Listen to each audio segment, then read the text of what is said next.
what are the most fruitful things to pursue, do you think? Art, why don't you go first? Well, as I said earlier, starting to look for a part-time or temporary job or a project assignment is what we suggest to people who come to the website unless they happen to have some unusual skill sets. We also are suggesting that people volunteer, if possible, volunteer for an organization where they can use their knowledge, and so that when they are looking for a job, Right. they can then give.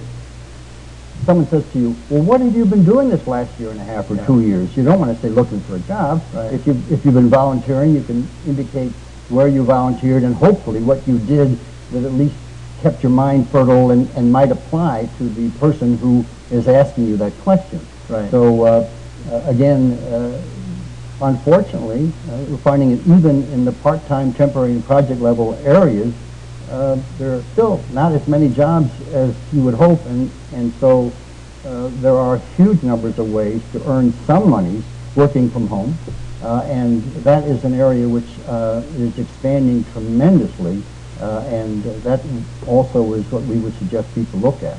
But just if I can press you on that for a second, I mean, is the difficulty there on the skills side, or, I mean, is there a sort of a skills mismatch, or is it that people aren't, as it were, taking your advice and looking for these opportunities and seeking these opportunities?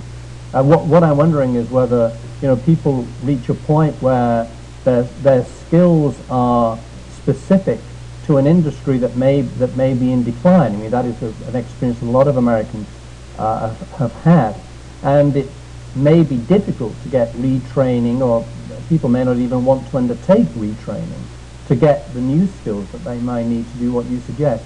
I mean, in your mind, what's the balance between those two things? The skills mismatch on the one side, and, as it were, a lack of energy or a lack of ambition to sort this problem out on the part of the near retiree.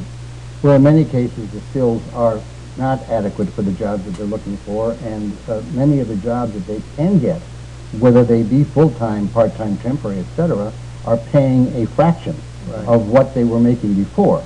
And so many of the people that email me indicate that this is discrimination. Well, they're very sensitive to discrimination. It sometimes is, but often isn't. And somebody who was 25 could have exactly the same problem that they're having, except they don't look at it as discrimination. They look at it as the job market is tough. Right.